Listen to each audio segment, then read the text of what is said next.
This story might stay with you long after the video ends. Some places feel alive. Others feel like they're still holding on to the past. The story begins in 1909 with a man named Freeland Oscar Stanley. You might know his name from the Stanley Steamer automobile, one of the earliest cars in America. But before he built his fortune, Stanley's life almost ended. Doctors had diagnosed him with tuberculosis, a disease that often killed people slowly. He was told to prepare for death. Instead, Stanley traveled west to the Colorado mountains, believing the thin, fresh air might heal him. Against all odds, it worked. Grateful for his second chance, Stanley decided to build something extraordinary, not just for himself, but for wealthy visitors from the East Coast, something that would stand as a beacon of luxury and survival.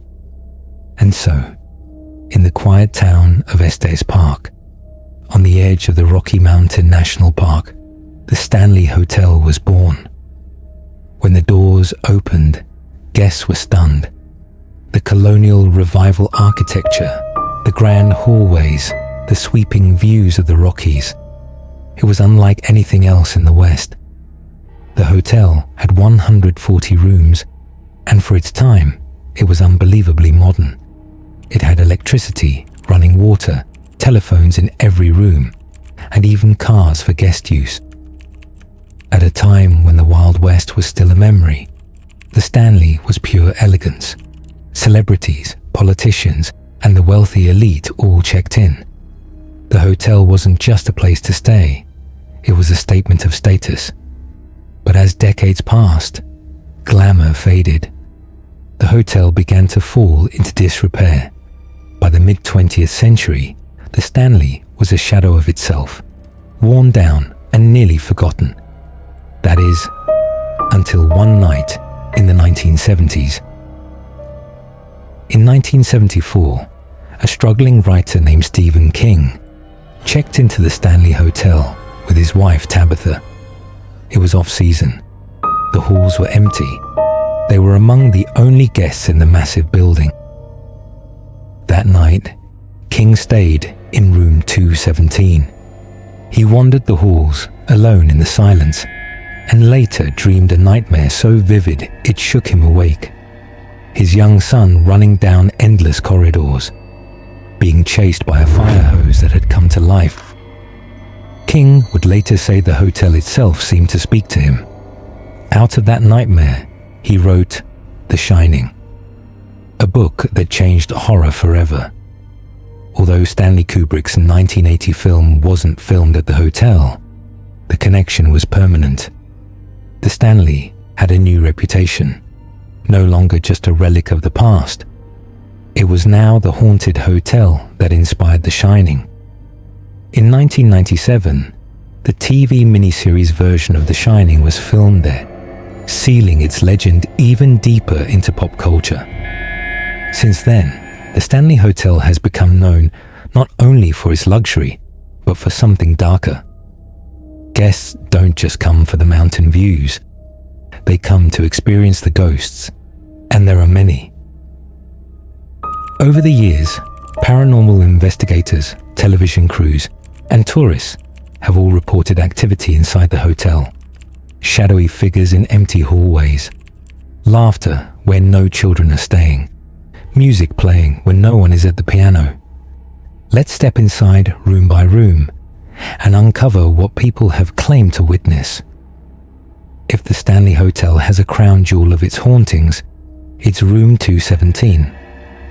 In 1911, a maid named Elizabeth Wilson entered the room with a lantern to investigate a suspected gas leak. The room exploded. She was thrown through the floor, surviving with serious injuries. After that, guests and staff began reporting strange activity. Today, visitors say the spirit of Elizabeth Wilson still lingers. She doesn't appear as a vengeful ghost, but as a caretaker. Guests report luggage being unpacked when no one is around. Lights flicker. Objects move. Some feel a gentle presence, as if someone is tidying the room. And of course, this is the room where Stephen King dreamed his nightmare. It remains the most requested room in the entire hotel. On the 4th floor, things grow darker. Room 401 was once part of the servants' quarters. Many guests say they feel watched inside the room. Some wake up to footsteps pacing nearby. Others claim a male presence lurks in the closet or stands over the bed at night. For some, it's just a cold shiver. For others, it's waking up to find the covers pulled off or a hand pressing down on them. If you ever stay in room 428, don't be surprised if you're not alone. Guests frequently report seeing a cowboy apparition, often appearing at the foot of the bed. Sometimes he's silent, simply watching. Other times, footsteps echo in the room or furniture moves, even though no one else is there. The cowboy is one of the hotel's most recognizable spirits. The concert hall is haunted by a man named Paul, a former hotel worker. Staff and visitors say they hear his voice telling them to be quiet or to leave. Cold spots appear suddenly, and footsteps echo when the room is empty. Paranormal teams have captured unexplained sounds and voices. It feels as though Paul still guards the hall long after his death. The grand ballroom still echoes with music. Guests and staff claim to hear piano keys playing in the silence. Some say it's Flora Stanley, the founder's wife, who loved to play for guests in the early days of the hotel. The piano seems to play itself. Notes rise into the air when no one is sitting at the bench. For those who believe, Flora never left her beloved hotel. The Stanley isn't just limited to a few rooms. Across the hotel, guests report shadow figures darting through hallways, children's laughter on the 4th floor, even when no children are present, cold spots that come and go without explanation.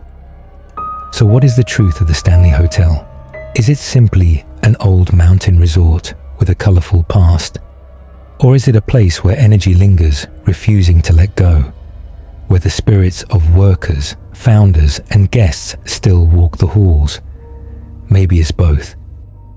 And tonight, if you found yourself standing in the empty corridors of the Stanley, with the wind howling outside and the silence pressing in, ask yourself, would you dare to stay the night? If stories like this give you chills, make sure to subscribe, like, and share, because the shadows always have more to tell.